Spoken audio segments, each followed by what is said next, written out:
Welcome, everyone! Today, we're diving into a what-if scenario set in the Naruto universe. The story is called Naruto Copy System by Dragon NX. If you're intrigued by this amazing tale, be sure to check out the full story through the link in the description. Shukaku roared and attacked, but Shin easily dodged, treating the beast like a punching bag. Shukaku, I've helped you lose weight several times over. Aren't you happy? Shin taunted. Shukaku had indeed shrunk considerably and was no longer as arrogant. It didn't even dare to roar at Shin anymore. Sealing jutsu, adamantine sealing chains. Dozens of chakra chains bound Shukaku tightly, rendering it immobile. Let me go. Release me. Shukaku roared and struggled, but it was futile. These chains could even bind the nine tails. Be quiet if you don't want another beating. I'll kill you if you annoy me. Shin threatened. Even though tailed beasts could regenerate after death, that didn't mean Shukaku wanted to die. Regeneration took time, perhaps years or even decades. It might not even be possible. Shukaku wasn't willing to risk it. Life inside a Jinchuriki might be unpleasant, but it was better than death. After restraining Shukaku, Shin was joined by Tsunade, Kushina, and Mikoto. You captured it? Kushina stared at the bound Shukaku. The chains were strong. Shin wasn't worried about Shukaku escaping. But he didn't want to stay here and hold it forever. He could use his Sharingan to control Shukaku, but he didn't want to reveal his Manjiki Sharingan yet. He hadn't forgotten his rampage in Kirigakure. If he revealed his Manjiki Sharingan, he would attract the attention of Kiri. They were currently very sensitive to the Manjiki Sharingan. And it wasn't just Kiri. Hiruzen, Dan's, and the Uchiha clan, revealing his Manjiki Sharingan would cause too much trouble. Those weren't major threats to him, but he didn't like complications. What do we do with Shukaku? Shin asked Tsunade. I can't just keep holding it here.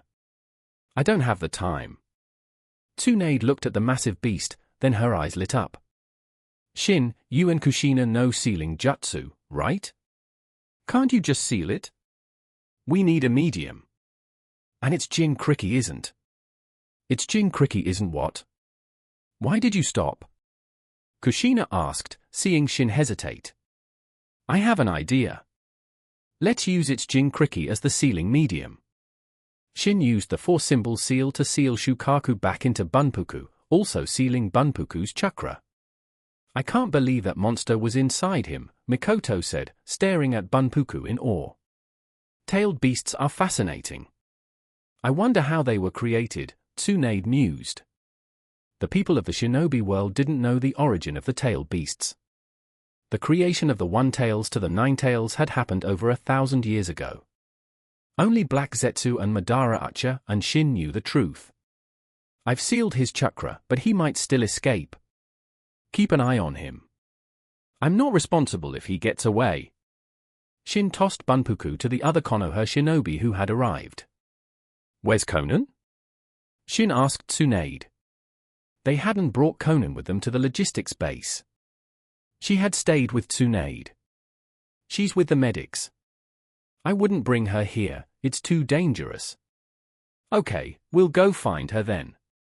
You handle the rest, Tsunade. Shin left with Kushina and Mikoto. Tsunade sighed and started dealing with the aftermath.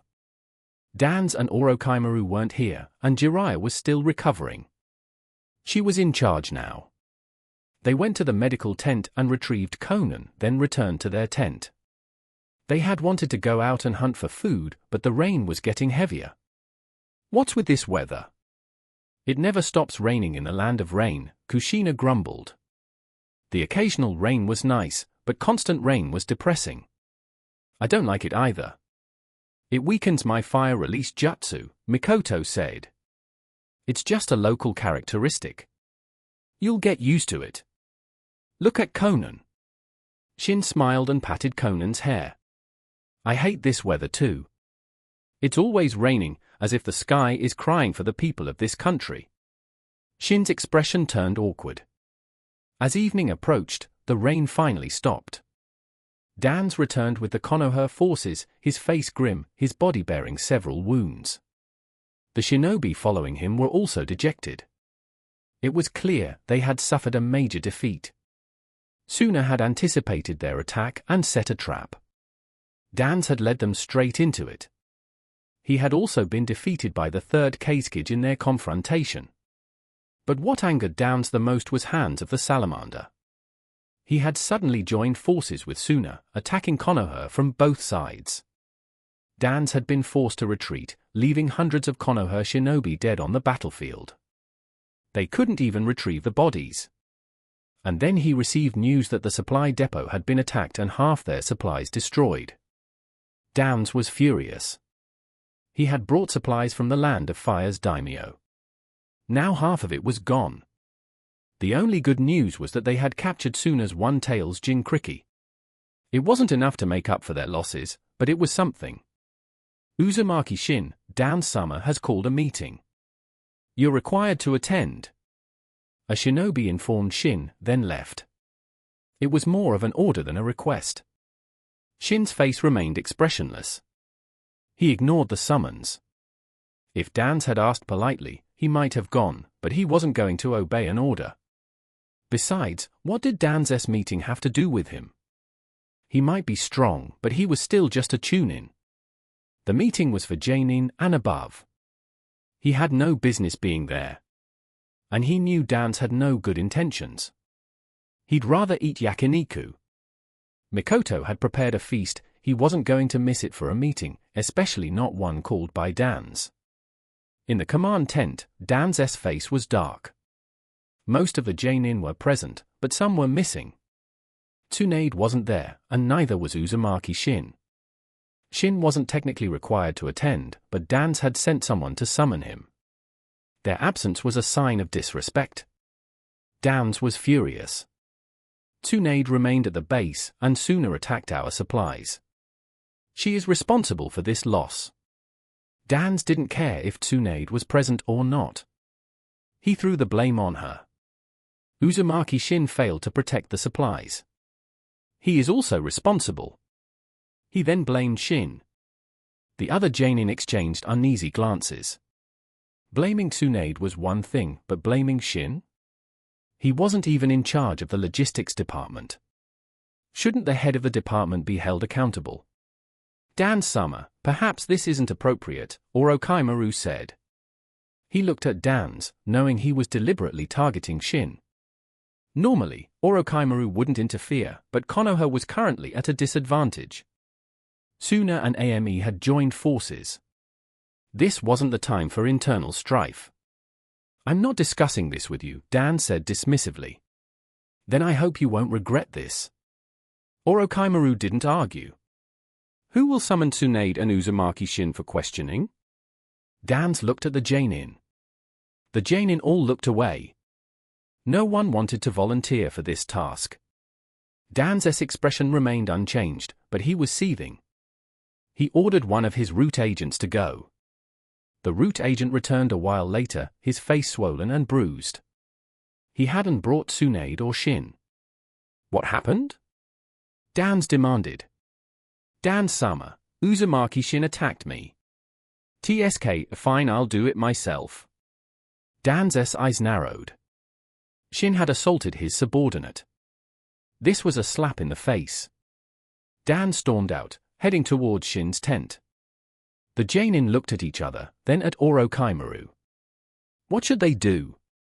Orochimaru ignored them and followed Dans. The other Jainin, seeing this, followed as well. At Shin's tent. You attacked Dan's subordinate. He won't let this go. Tsunade sat next to Shin, enjoying the barbecue Mikoto had prepared. Shin rolled his eyes. Why didn't you say anything when I attacked that root agent before? He deserved it. Tsunade wiped her hands on Shin's shirt. Shin stared at the grease stains on his shirt, contemplating punching Tsunade. Looks like they're here. That was quick. Shin sensed Dan's approach. His good mood evaporated. He set aside his food and stepped out of the tent. Tsunade, Kushina, Mikoto, and Konan followed. Dan stood outside, his face a mask of fury. Shin felt a wave of disgust. Dan-sama, to what do we owe the displeasure? Shin asked calmly. Uzumaki Shin, you are guilty. Shin's lips twitched. This sounded familiar. Should he say guilty of what, or I've been wronged? The supply depot was attacked. As a member of the logistics department, you are responsible for this loss. Dans glared at Shin. Shin stared at him, incredulous. He knew Downs would try to find fault with him, but he hadn't expected such a ridiculous accusation. If a Chunin like me is responsible, then I can't imagine how much responsibility the commander should bear. And I hear you suffered a crushing defeat, Dan-sama, resulting in heavy losses for Konoha. Perhaps you should apologize to the entire village. Shin smirked. Dans, are you bullying my student? Tsunade glared at Dans. Tsunade, you were left in charge of the base, yet you allowed Suna to attack our supplies. You are also responsible. Tsunade's anger exploded. She punched Dans with her monstrous strength. Although caught off guard, Downs was still a skilled shinobi. He used the body flicker jutsu to dodge. Tsunade, you dare attack me? You know the consequences of assaulting the commander, don't you? Dan sneered. Tsunade had attacked him in front of everyone. Even she wouldn't escape punishment for this. Tsunade, hit him as much as you want. Shin said with a smile. Tsunade looked at him, confused. She had acted out of anger, but attacking the commander was a serious offense. I'll have to show you how it's done.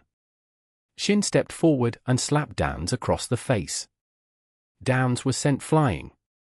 No one reacted, not even Orochimaru. It was as if they hadn't seen Shin slap Downs. Third Kazekage, what are you doing here? Dan scrambled to his feet, his face contorted in shock.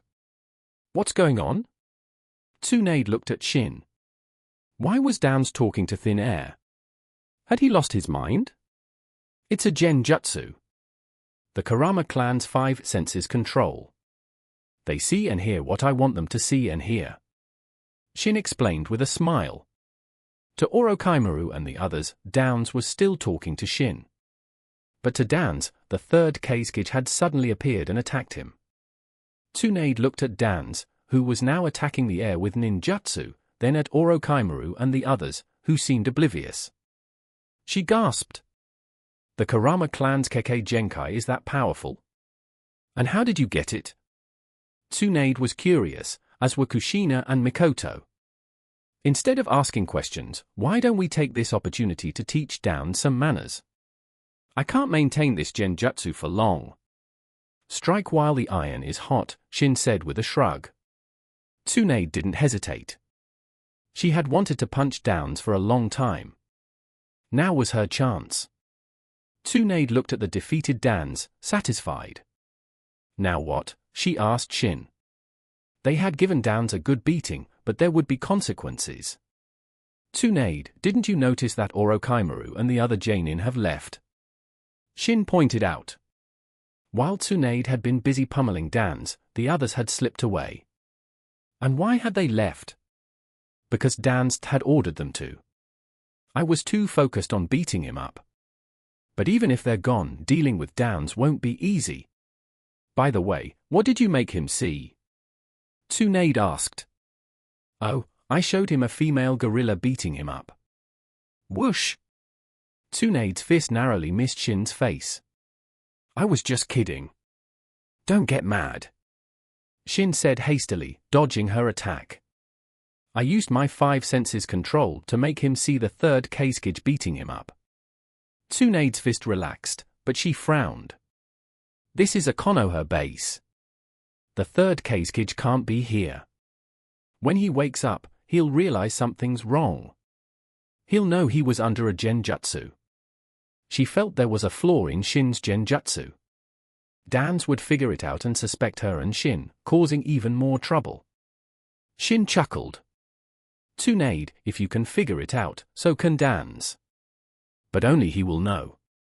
Orochimaru and the others won't realize they were under a genjutsu. They wouldn't believe it was possible for so many of them to be caught in a genjutsu without noticing. Even Orochimaru wouldn't believe such a genjutsu existed. As for Dan's realizing he was under a genjutsu, that didn't matter. In fact, Shin had deliberately let him realize it. Downs was a troublemaker. The only way to keep him in line was to intimidate him.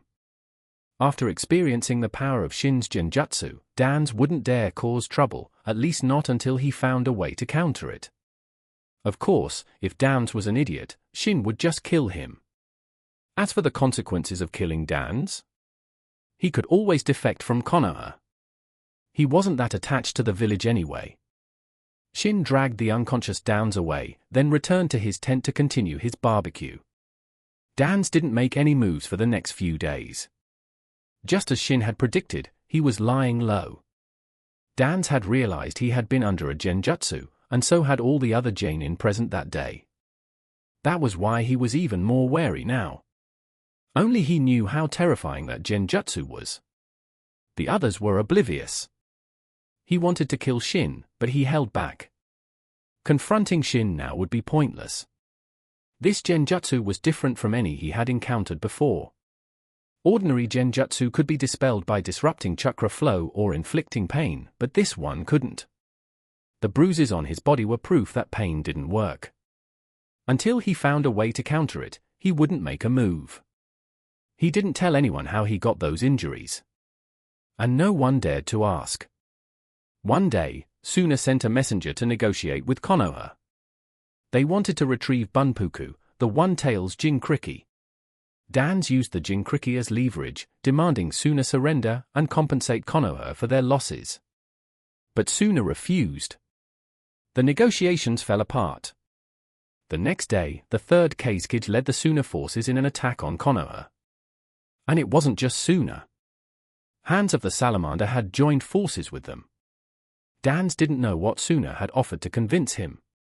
Hands was a powerful shinobi.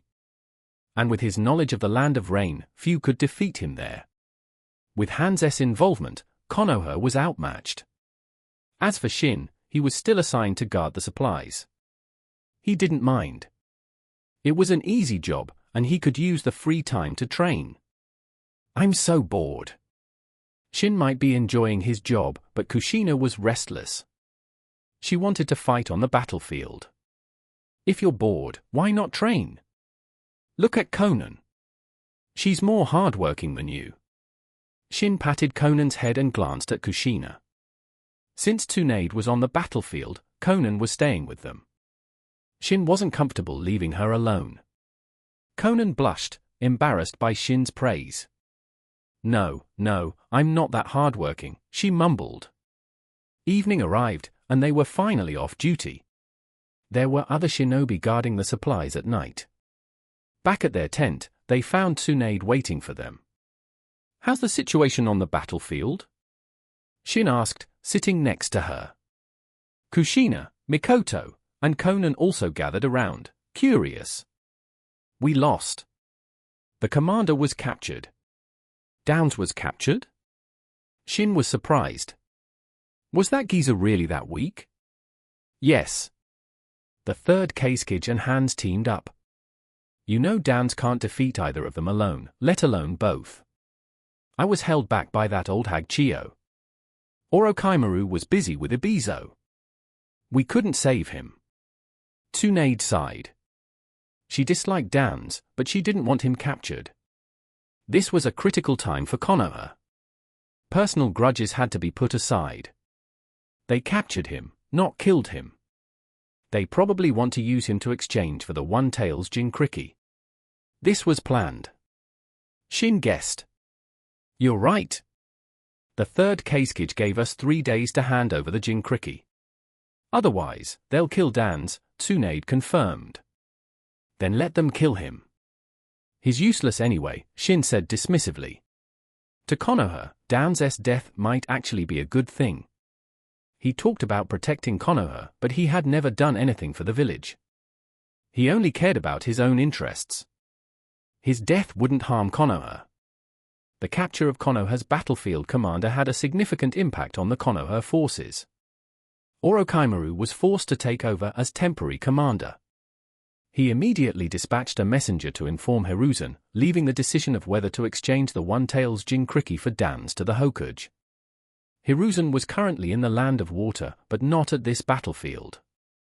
He was at the Konoha Iwa front.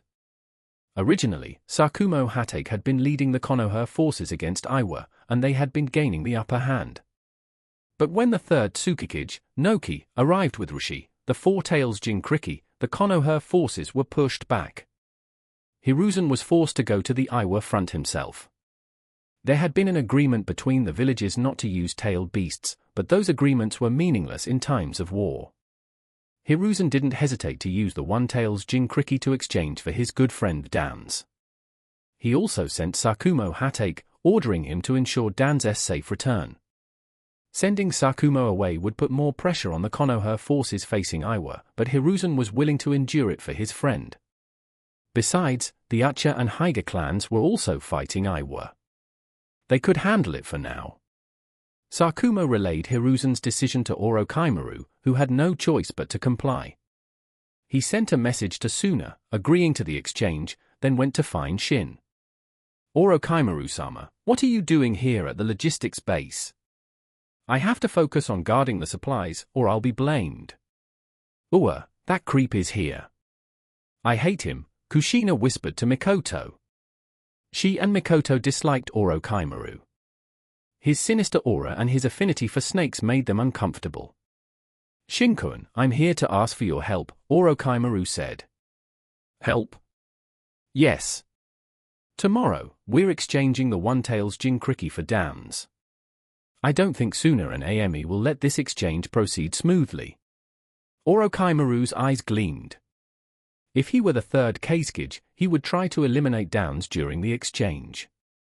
Shinkun, you're wasted here. Orochimaru's intentions were clear. He wanted Shin's help. Sure, I'll go with you, Orochimaru-sama. I'd love to witness such a grand event, Shin said with a smile. Orochimaru was surprised. He hadn't expected Shin to agree so readily. Shin was simply bored. Orochimaru left, satisfied. Kushina and Mikoto looked at Shin with sparkling eyes. Shin, we want to go too. It's so boring here. Kushina pleaded. Sure. Shin agreed. You agreed? Mikoto was surprised. Shin sighed. I'm afraid you'll sneak off to the battlefield if I don't. I wouldn't do that. You're probably thinking of Kushina, Mikoto said, glancing at Kushina. Kushina snorted. Shinny, what about me? Conan asked with puppy dog eyes. As cute as you are, Conan, I can't take you. Shin patted her head. Oh. Conan looked down, disappointed. The next day, Shin and his team went with Tsunade. Conan stayed behind. Shin wasn't worried about her safety. He had implanted his Manjiki Sharingan abilities in her eyes with the transcription seal. Almost all of Konoha's forces were mobilized. Sakumo Hatake was leading them, he was the commander again. Orochimaru had been demoted once more. They brought Bunpuku, the One-Tails Jinchuriki, to the exchange point, facing off against the Suna and Ame forces. The third Kazekage stood beside Dan's, who was bound. So many shinobi. Kushina gasped. She hadn't realized how terrifying the battlefield was until now. If each of them used a C-rank jutsu, the combined power would surpass an S-rank jutsu, Mikoto said, her expression grim. The combined Suna and Ame forces numbered over 5,000, while Konoha had less than 3,000. Being outnumbered was normal. Konoha was fighting Suna, Iwa, and Ame simultaneously. But Konoha shinobi were individually stronger, especially compared to the Ame shinobi. Konoha shinobi, release Bunpuku first, or Dan's dies. The third Kazekage's voice was cold. Hands of the salamander stood beside him, wearing a mask with a breathing tube. Hands could release poisonous gas with his breath. He wore the mask to prevent others from being poisoned. He had gained this ability by having a poisonous salamander's poison sac implanted in his body as a child. Sakumo Hate glared at the Keizukage. He wouldn't obey. What if they released Bunpuku and Suna didn't release Downs? He might not like Downs, but his mission was to ensure his safe return. We release them together, Sakumo said firmly. The Keizukage didn't hesitate and agreed. He knew Konoha wouldn't release Bunpuku first. According to the intel, it was that Uzumaki Shin brat who had captured Bunpuku. The Keizukage wanted to tear Shin apart. Because of Shin, Suna had suffered heavy losses. And now, because of Shin again, they had been forced to use Dans to exchange for Bunpuku. Dans, go. The third Keizukage glared at Dans. Dan scowled and walked towards the Konoha forces. Bunpuku also started walking towards Suna. Sakumo and the Keizukage watched closely, wary of any tricks. Dans and Bunpuku met in the middle and passed each other. As Dans was about to return to Konoha, the Keizukage looked at hands. Hands formed hand seals, and the ground shook. A giant salamander emerged from the earth, grabbing Dans and throwing him into the air. It opened its maw to swallow him whole. Dans, his chakra sealed, was helpless. Just as the salamander was about to devour him, Sakumo Hate appeared beside him, using the body flicker jutsu. He had saved the man who would one day be responsible for his death. Shin watched as Sakumo Hate rescued Dans, a strange expression on his face. Sakumo's death, though a suicide, was ultimately caused by Dans. Now Sakumo had saved Dans? He had saved his future enemy. Shin, what's wrong? Mikoto had been observing Shin and noticed his odd expression. Nothing. It's just that Sakumo Hate saved Dans, but it will cost him his life. Shin shrugged. Even though Sakumo had saved Dans, Dans wouldn't hesitate to destroy him in the future. Sakumo was too strong, too popular, a potential candidate for Hokage. Shin had sensed the salamander's emergence, but he hadn't warned anyone. He wouldn't have minded if Dans had died. But it seemed good people died young, while villains lived long lives. Dans had been saved. The third Keizukage clenched his fists in frustration. He had almost eliminated Dans. Killing Dans would be a major blow to Konoha. Dan-sama, are you all right? Sakumo asked. Release the seal on me, Dan said calmly, though inwardly, he was still shaken by his near-death experience. Sakumo hesitated. It wasn't that he didn't want to release the seal, he simply didn't know how. He was a powerful shinobi, but his expertise lay in kenjutsu and lightning release. He knew nothing about finjutsu. He looked at Uzumaki Shin and Kushina, who were standing near Tsunade. The Uzumaki clan were masters of finjutsu. Dan-sama seems to be in trouble. I can release the seal for you, but I have a condition, Shin said, looking at Dans. Tsunade frowned. Why was Shin helping Dans? What condition? Dans asked, his face dark. If anyone else dared to set conditions with him, he would destroy them. But he was wary of Shin, wary of his genjutsu. He was certain that the genjutsu he had been trapped in wasn't Tsunade's, but Shin's. It explained how Shin had been able to repel the third Keizukage, the Suna forces, and even capture the One-Tails Jinchuriki. I can't tell you the condition now. Shin wasn't going to help Dans out of the goodness of his heart. He had a condition, but he would discuss it privately. Fine. Dans agreed without hesitation. The third Keizukage was about to attack. If he couldn't use chakra, he was as good as dead.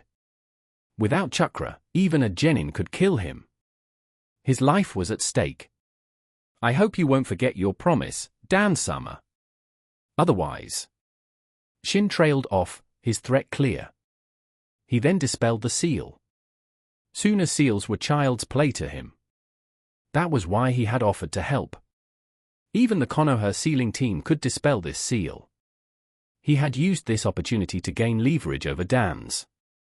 It was a good deal. Dans looked at Shin, remembering his threat. Hans, it's time. The third Keizukage said. Hans nodded. He had agreed to cooperate with Suna, he wouldn't back down now. The salamander croaked and charged towards the Konoha forces. That ugly thing has such an annoying voice. Adamantine sealing chains. Kushina yelled, using the jutsu to bind the salamander. But she wasn't strong enough. Hans' summon was powerful. It broke free from the chains and lunged at Kushina. Fire style, Great Dragon Fire Jutsu. Mikoto unleashed a massive fire dragon. It was a B-rank jutsu, but its power rivaled that of an A rank. This was because the constant rain in the Land of Rain had weakened fire release jutsu. If they were elsewhere, Mikoto's jutsu would be even stronger. The fire dragon collided with the salamander. The dragon dissipated, but the salamander was thrown back, leaving a trail in the ground. The burns caused by the fire made the salamander shriek in pain. Kushina had failed to restrain the salamander. Kushina, don't be so reckless, Tsunade scolded her. I know. Kushina stuck her tongue out sheepishly. She had just wanted to test her strength against the salamander. She had seen Shin bind Shukaku with the adamantine sealing chains and wanted to try it herself. Hans' summon is strong. He is a renowned shinobi partly because of this summon, Tsunade explained. Mikoto, that was impressive. You managed to repel the salamander. Shin praised Mikoto. Hey, Shin, what about me? I helped too. Kushina complained. She might have failed to restrain the salamander, but she had slowed it down, allowing Mikoto to land her attack. Attack! Sakumo Hate gave the order. The Konoha and Suna forces exchanged ninjutsu attacks. The explosions were loud, but neither side suffered any casualties. Shin saw it as all bark and no bite. These attacks were just probes, attempts to gauge the enemy's strength and deplete their chakra. Shin didn't see the point. Be careful, especially of Suna's poison, Shin warned Kushina and Mikoto. Don't worry, I'll protect them. You be careful too, Tsunade said to Shin. She was a quasi-Koge now, her strength comparable to a Koge. Protecting Kushina and Mikoto wouldn't be a problem. Besides, Kushina and Mikoto were both strong, their strength surpassing that of most Jonin. They could handle themselves. And Shin had also given them his Manjiki sharing and abilities with the transcription seal. That was why he had allowed them to come. They were strong enough. This battlefield experience would help them grow. The third Keisuke led the Suna forces in a charge. Sakumo Hate met him head-on. The two commanders clashed. Hans directed the salamander to attack the Konoha forces again. Chiyo also joined the fray with her repaired human puppet. The battle between the three villages had begun. Tsunade sent the giant salamander flying with a single punch, leaving all the shinobi present in awe. The Suna and Ame shinobi instinctively moved away from her, afraid of being hit. That punch could send a massive summon flying. If it landed on them, they'd be dead. Kushina, Mikoto, come help me deal with this salamander. And listen to my instructions. Tsunade said to the girls. The salamander was poisonous, only Tsunade could handle it.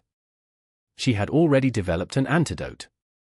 She gave Kushina and Mikoto the antidote, and the three of them faced the salamander.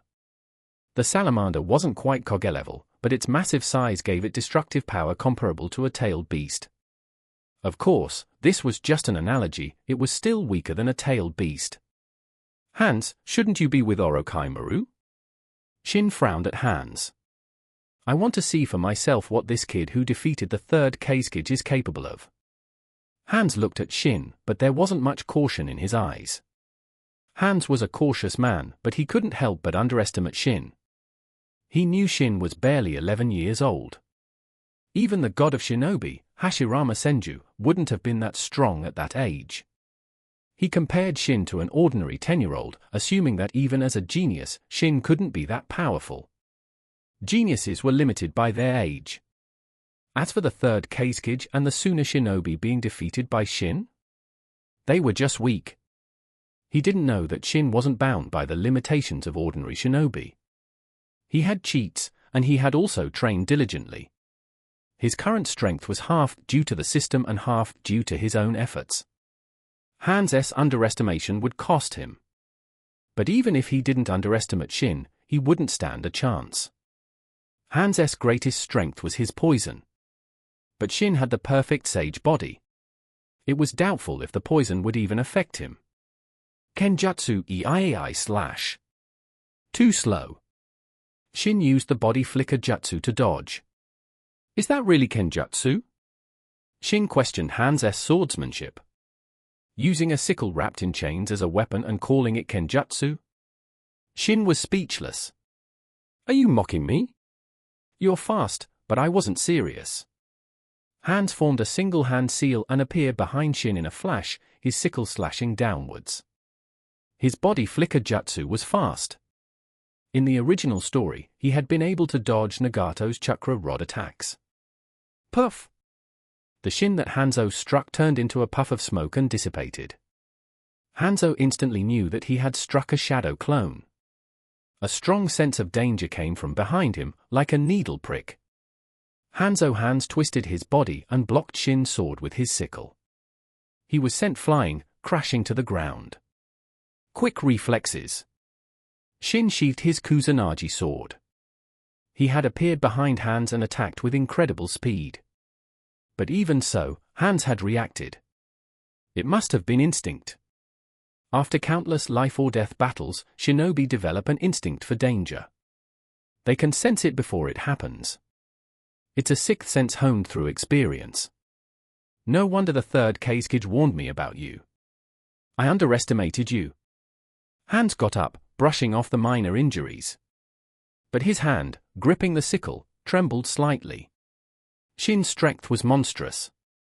A single blow had sent him flying. His arm was numb.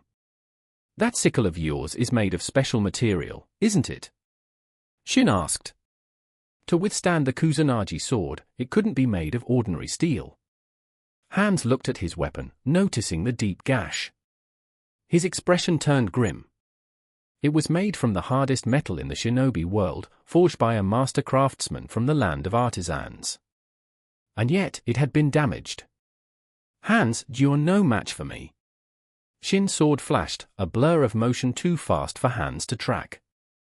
Hans could only defend by instinct. But instinct wasn't enough. Soon, his body was covered in cuts. Blood mixed with the rain, staining the ground. Hans panted, his right arm hanging limp. Shin's swordsmanship wasn't just fast, it was also incredibly powerful. Hans felt like his bones were shattered. That's all you've got? And you call yourself Kami? Shin scoffed. You're not worthy of the title. Hans glared at Shin, feeling insulted. He valued his reputation. With his strength at the Koge level and his powerful summon, he could face any opponent below Koge level.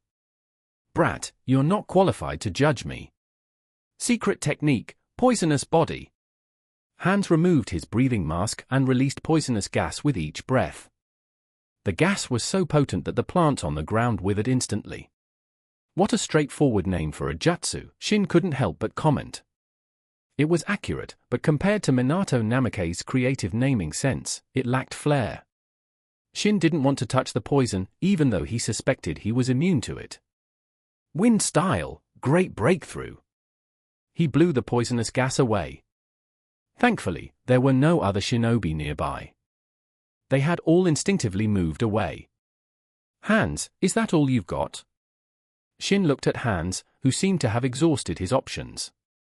He was only dodging Shin's attacks, not even attempting to counterattack. Uzumaki Shin, I admit you're the most talented shinobi I've ever seen. But you're still too young. Hans dropped his kusarigama and formed hand seals with lightning speed, then slammed his hand on the ground. Fire release, exploding flame formation. The ground beneath Shin's feet collapsed, revealing countless explosive tags. I was careless. Shin hadn't noticed Hans' trap. Of course not. Hans had set it up beforehand. It pains me to kill such a genius, but I can't let you live, Hans said coldly. He might appreciate talent, but not when it posed a threat to him. Shin was a genius, but he was also a powerful opponent, stronger than Hans himself. Explode! Boom! The ground was pulverized, leaving a small crater. Flames erupted, engulfing the area. The power of this jutsu depended on the number of explosive tags used. Hans had used a lot. Even a Koge would be killed if caught in this blast. Tsunade-sensei, will Shin be all right? Mikoto looked at the explosion with worry. Hans' exploding flame formation was powerful. The entire battlefield was shaken. The sheer number of explosive tags used made its power comparable to an A-rank jutsu. He'll be fine. I believe in him, Tsunade said, though she was also worried. She couldn't show her fear, or Kushina, and Mikoto would panic. No, I have to go. Kushina abandoned her fight against the salamander and ran towards the explosion. Mikoto followed. Seeing this, Tsunade also left the battered salamander and followed. Meanwhile, Shin was unharmed. Not a single scratch on him. Hans stared at him in disbelief. He had seen the explosion engulf Shin. How was he unscathed? Not even his clothes were damaged. Surprised to see me in one piece? Shin asked calmly. The exploding flame formation was powerful, but it couldn't harm him if he wasn't within its range. He had used Yomotsu Hirasaka to escape the blast radius. How did you avoid my jutsu? Hans asked. You think I'd tell you? Shin scoffed. Was Hans that naive?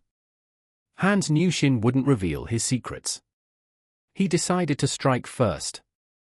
He lunged at Shin, his sickle aimed at a vital point. The sharp blade could easily cut through steel, let alone flesh. Clang! Shin blocked the sickle with his Kusanagi sword. A blue chakra sphere shot towards Hans. It wasn't Shin's Rasengan, it was Kushina's. The Rasengan, thrown from a distance, was aimed at Hans' face.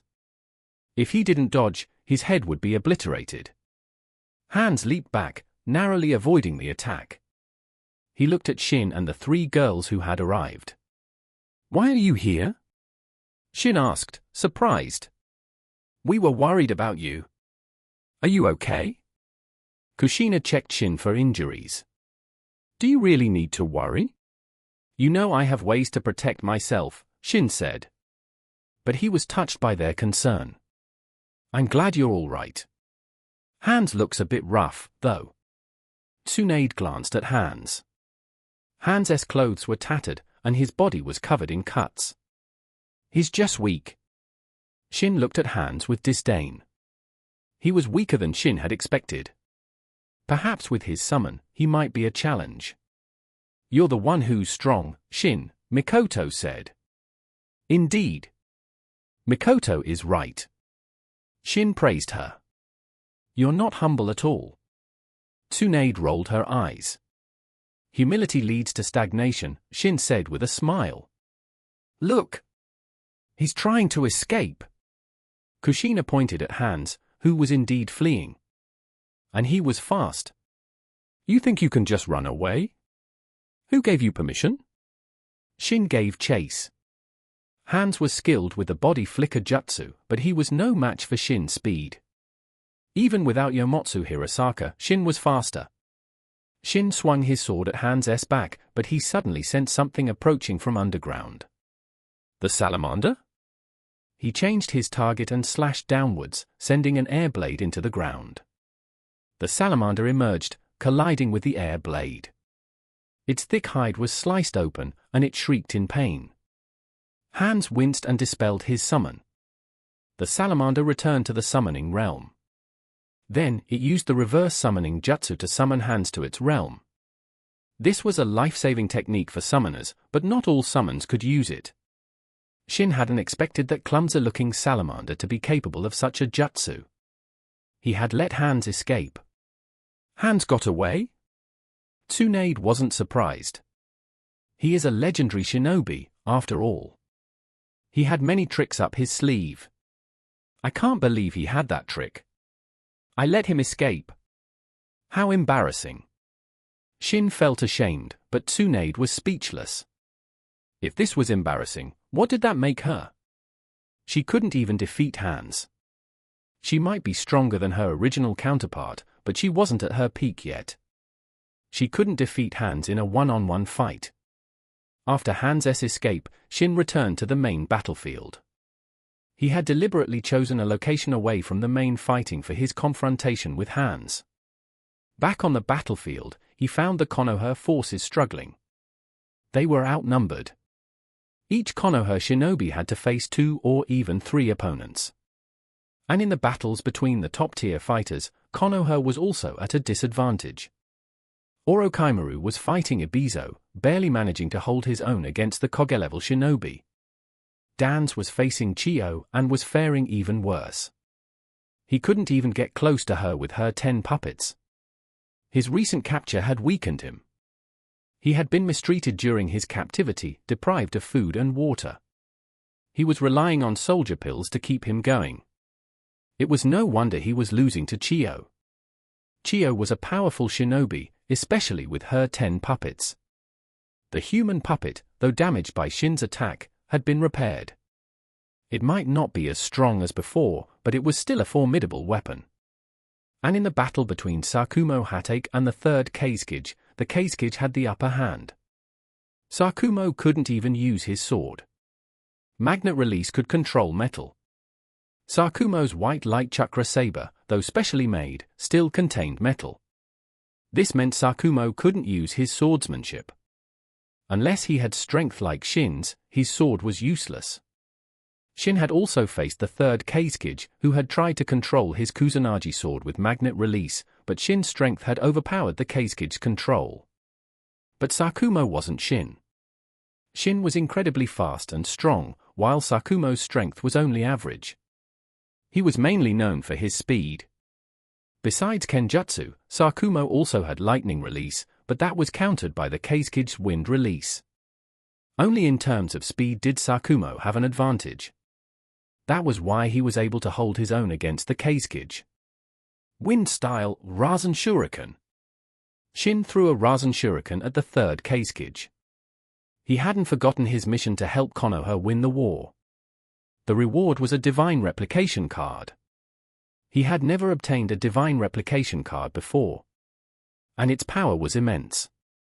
With a divine replication card, he could do so much more, like copying Madara Uchiha's Rinnegan. He couldn't steal the Rinnegan, but he could copy it.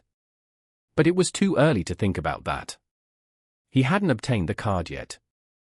The third Kazekage sensed the incoming Rasen Shuriken. Magnet Release, Iron Sand World Method. He encased himself in iron sand, a perfect defense. The Rasen Shuriken was powerful. It damaged the iron sand, but it couldn't break through. The Kazekage quickly deactivated his iron sand defense, not wanting to be frozen like last time. What a powerful wind release jutsu! Sakumo glanced at Shin. Although the attack had been blocked, he had been close enough to sense its power. He had been fighting the Kazekage with all his might, but he hadn't been able to damage the Kazecage's iron sand defense. But this jutsu had almost broken through. That's some strong defense. Shin was impressed by the Kazekage iron sand. It was comparable to the Susanu's defenses. The Kazekage frowned. Shin's presence meant Hans had failed. He had expected this, but it was still disappointing. Retreat, the Kazekage ordered. He ordered a retreat without hesitation. Shin's presence on the battlefield was a major deterrent. He was more intimidating than a tailed beast. After all, he had captured their one-tails Jinchuriki. The Suna force's sudden retreat confused the AME shinobi, but they followed suit. The Konoha shinobi breathed a sigh of relief. They had been pushed back relentlessly. I haven't even attacked yet, and they're already running? Shin was surprised by his own influence. A single jutsu had scared them off. They're so cowardly. I wasn't even done fighting. Kushina complained. Shin patted her head. Kushina, don't be so bloodthirsty. With Suna and Ame retreating, the Konoha forces didn't pursue. They had suffered significant losses. Sakumo Hatake ordered them to hold their ground. Chiyo looked at the third Kazekage with a frown. Why did we retreat? Are you afraid of that Uzumaki brat? Chiyo, you know the range of his ice release jutsu, the Kazekage said, his voice laced with displeasure. He didn't like being questioned. I know his ice release is powerful, but this is a battlefield. Do you think he'd use such a large-scale jutsu? He'd end up hitting his own allies. Chiyo argued. The Kazekige's expression stiffened. He hadn't thought of that. Shin's ice release was powerful, but with their forces mixed together, Shin wouldn't dare use it. But he had been intimidated by Shin and hadn't considered that. I know, but I have my reasons, the Kazekage said, glancing at Chiyo. He wouldn't admit his mistake. As the Kazekage, his decisions were always correct. Chiyo left, dissatisfied. This had been a good opportunity to crush Konoha, but they had missed it. The third Kazekage and Chiyo argued over the retreat. Ibizo quickly intervened. Sister, let it go. The Kazekige's decision wasn't wrong. What if that Uzumaki brat ignored the Konoha shinobi and used a large-scale attack? He's young and hot-headed. He might do something reckless. Perhaps the Kazekage was worried about that. Ibizo mediated, giving both sides a way to back down. One was the Kazekage, the other a respected advisor. If they started fighting amongst themselves, the war effort would be jeopardized. The Kazekage understood this and backed down. Chiyo also chose to prioritize the bigger picture. Kazekage-sama, I must remind you that you are the leader of Suna. You can't be intimidated by a mere child. Chiyo said. She could see that the Kazekage was afraid of Shin. Chiyo, are you saying I'm afraid of that brat? The Kazekage was angry. Chiyo was insulting him. You know the answer to that. Chiyo left, not wanting to argue further. It would only escalate the conflict. After Chiyo left, Ibizo said to the Kazekage, Kazekage-sama, I think our priority should be releasing Bunpuku from that seal. Shin had used the 4 symbols seal on Bunpuku, sealing both Shukaku and Bunpuku's chakra. If they couldn't release Bunpuku, they couldn't use Shukaku, their weapon. The Kazekage nodded. They started researching ways to break the seal. Hans returned, looking battered and bruised. The Kazekage smirked. Hans, didn't you say dealing with that Uzumaki brat would be easy? You don't look so relaxed now. Hans glared at him. He knew this was payback. He had mocked the Kazekage for being defeated by a child. But now it was his turn. He couldn't retaliate. He was covered in wounds, and his summon had been severely injured by Shin. He would lose in a fight against the Kazekage. He had to swallow his anger and wait for another opportunity. On the Konoha side, Sakumo Hatake was assessing the casualties. Even though Dans had been rescued, Sakumo was still the commander. Hiruzen had ordered it. Dans had been demoted to vice commander. He had to obey Sakumo's orders. Dans was naturally dissatisfied, even though Sakumo had saved him. He hated Sakumo. Dans was that kind of person. He didn't value kindness or gratitude.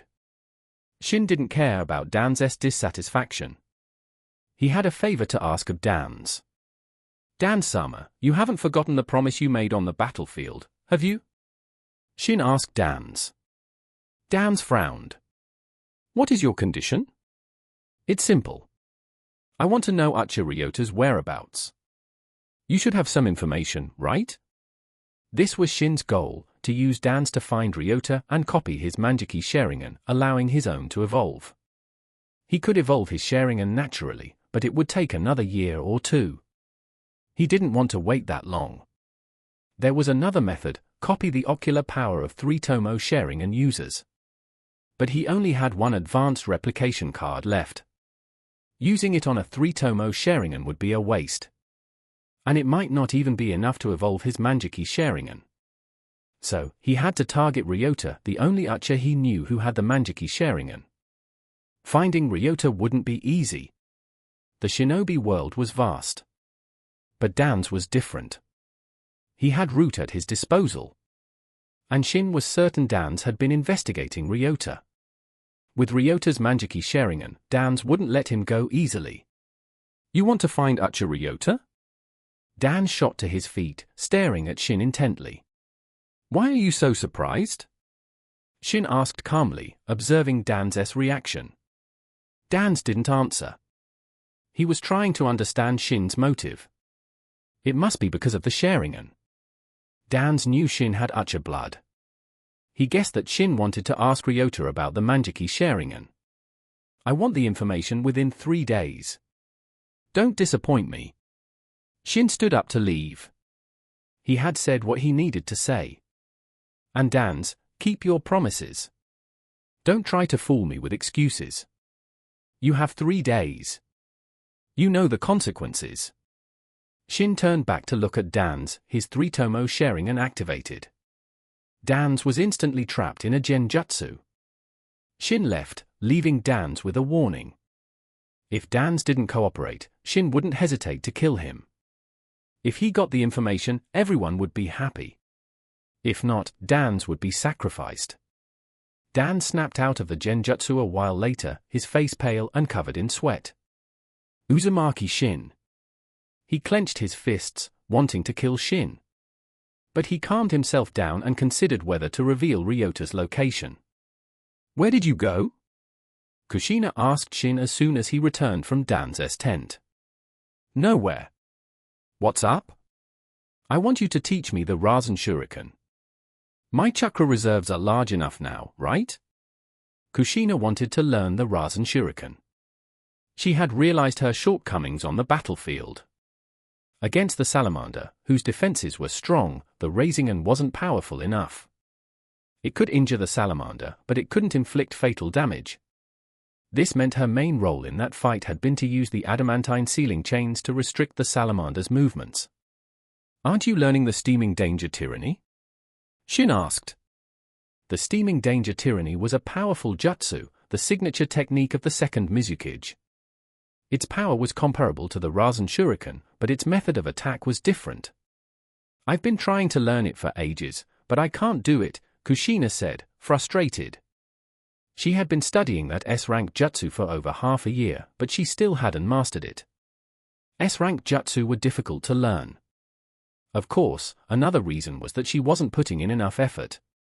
"That just means you're dumb," Shin teased. Kushina glared at him. "Have you learned it?" "Nope," Shin shrugged. "Then how can you call me dumb?" Kushina swatted his arm playfully. "Kushina, I'm built different. I haven't learned it because I haven't tried." Shin was busy researching ice release and trying to develop Sage Mode and would release. He didn't have time to learn the steaming danger tyranny. It was a powerful jutsu, but he didn't need it. He had other jutsu that were just as strong. If he had the time, he might learn it, but he was too busy. "Excuses," Kushina muttered. "Forget about that. You can learn the Rasen Shuriken, but be careful. And use shadow clones to train," Shin said. "And promise me you'll use shadow clones." Kushina nodded, and Shin started teaching her the Rasen Shuriken. Tsunade and Mikoto also joined them. Mikoto didn't have enough chakra to learn the jutsu, but she wanted to understand the theory. Shin had already taught Tsunade the Rasen Shuriken, but she hadn't had time to practice due to the war. 3 days passed.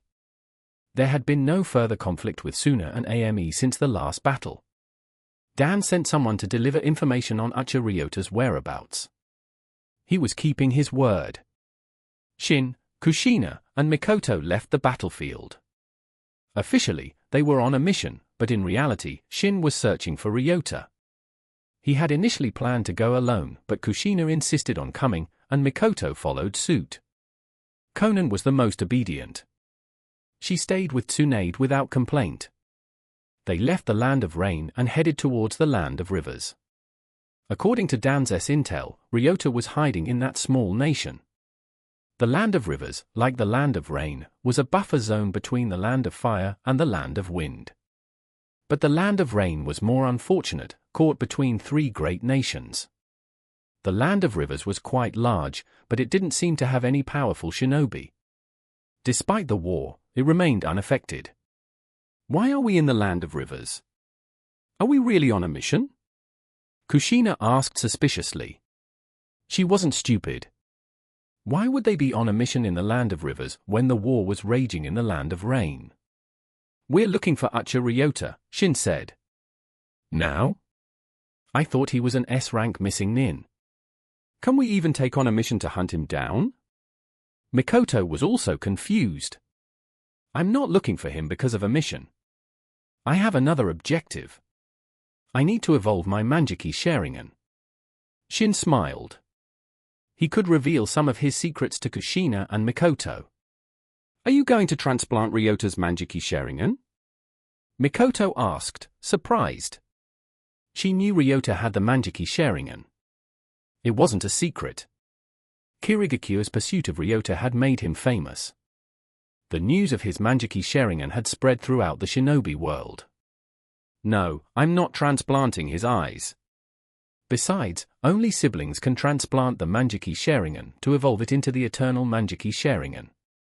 Shin shook his head. I have another way to evolve my Sharingan. But first, I need to find Ryota.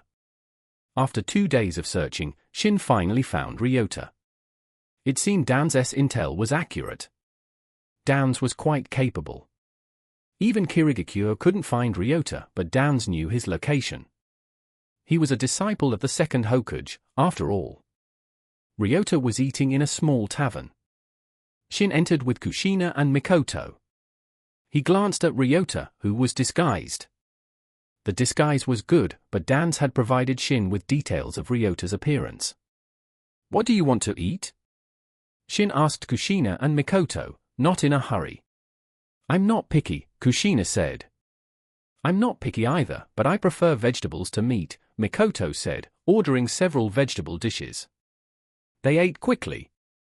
After they were full, they would deal with Ryota. But while they ate, Shin spoke to the system in his mind. Use an advanced replication card to copy Ucha Ryota's Manjiki Sharingan. As long as the target was within his sight, he could use a replication card to copy their abilities.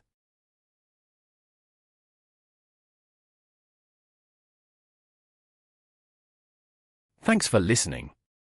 I hope you enjoyed this fanfic reading so far. Since the fanfic is still in progress, I can only make about 2 more episodes before I'm caught up with the writer. If any of you have recommendations for completed fanfics you'd like to see adapted, feel free to drop them in the comments. It would really help me pick something I can keep working on consistently. See you next time.